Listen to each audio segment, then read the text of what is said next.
It's a pleasure to be here, and first let me start with congratulating the Group de Bruges with their anniversary.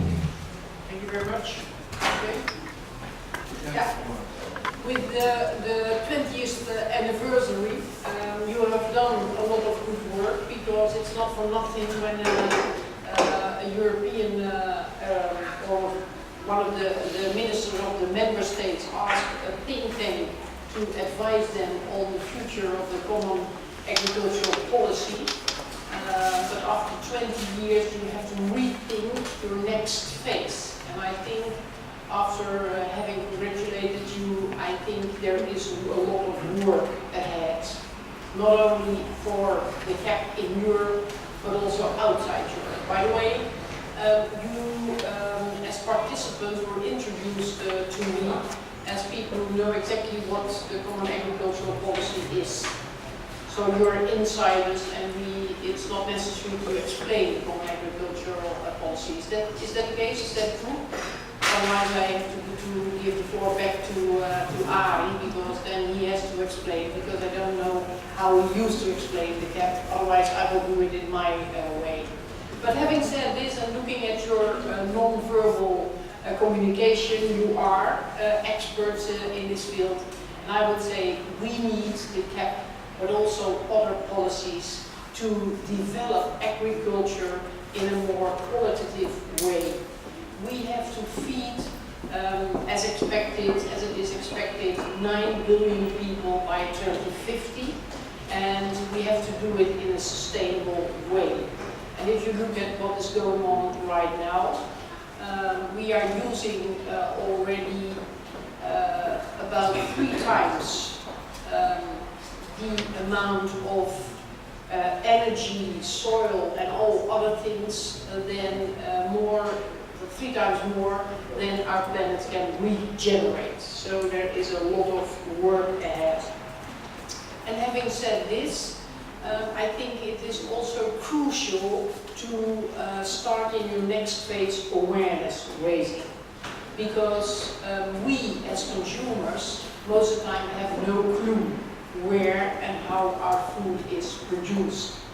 And well, probably you and I know, I'm a farmer's daughter, I know how to milk cows by hand still. It's something like swimming, you never lose the ability, but you have to practice a little bit, because otherwise you have some problems with your wrists and your arms. But the next generation in general is not aware how their food is produced.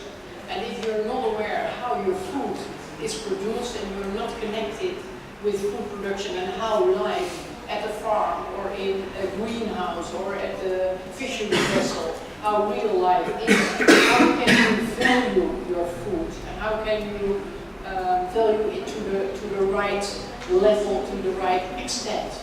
It's probably one of the reasons that in Western countries we waste so much food. 1/3 of all produced food is lost and wasted. 50% is lost around harvesting, pre-harvest or post-harvest, and it's of course it's going on in several African states, or many African states. But we as consumers, we also waste a lot of food, because we are not connected anymore with food production and substance, the content of our food, and at the same time we have to acknowledge that the price we pay for our food is all-time low. Do you know, as experts, how much percent of our general income we invest in buying food? 90? 20? Sorry? More? How much? 4. No, yes, it's 12. It's about 12% of our income. In the 60s of our budget, the budget we can use. In the 60s, it was about 45 or even 50% of our income that we that we use it. Well, then of course you are aware, what can I buy for this budget and how do I use the food in a proper way? But now it's only a small percentage and we do not value the food enough. Well, having said this, I think it is starting with youth, young generation. It is really necessary to reconnect them with food and food production, and to also start to develop strategies to get young people involved and committed to food production.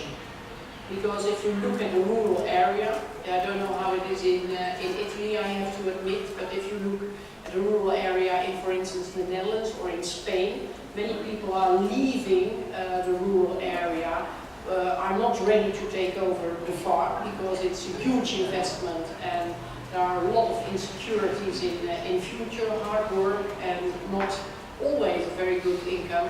And the problem is even bigger in Africa. In Africa and in some Asian countries, parents tell their children, please go to school, do your utmost, and then travel to the city, try to find a place on the university, do your utmost in order to have a better life than we did, because we are working all day, both of us, sometimes parents, and having high risks, but also earning only a little money. So the problem of finding young farmers who are ready to take over the farm and to produce the food for the growing number of people worldwide is of crucial importance. So we should make farming more attractive and more rewarding, making use of new technologies. And at the same time, we should do it in a more sustainable way.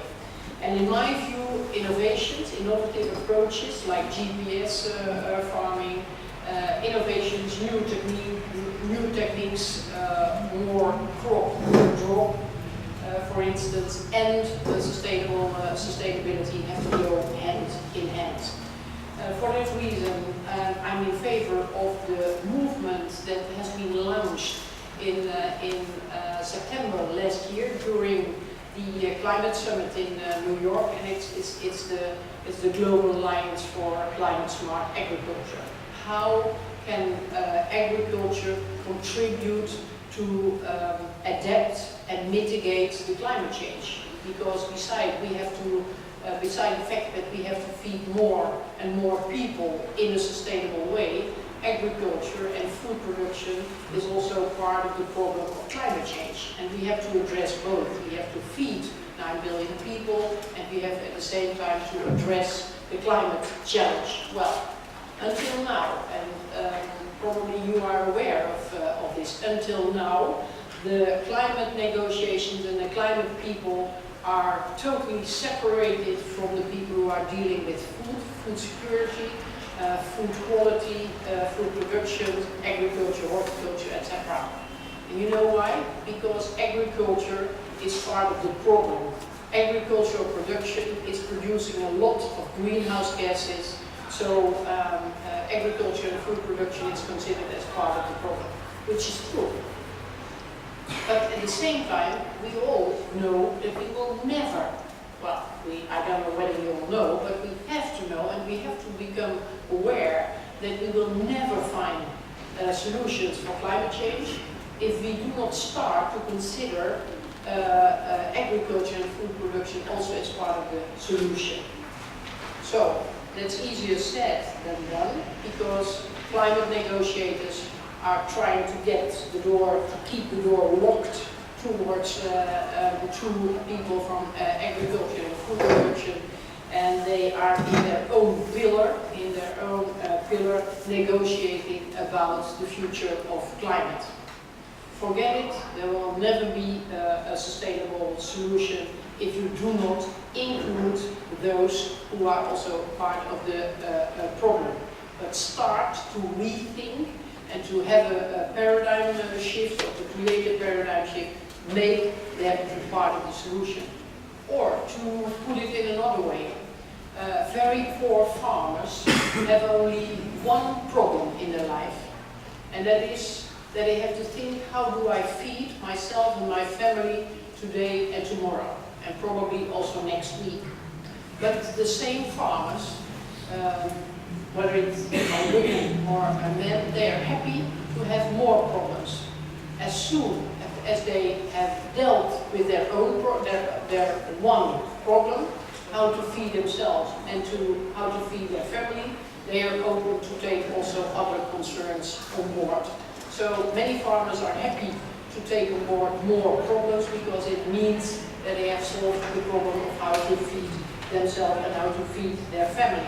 And they are open to it as soon as they see that they can make progress by taking on board also the climate smart production of food. So we have to take care that we do not only merge with the people who are dealing with climate change, and we do not only merge food production and fighting back climate change, we also have to find business cases for small farmers in the rural area, but also for family farmers in the rural area here in Italy, in the Netherlands and in the rest of Europe, where farmers can produce in a climate smart way and make profit out of it.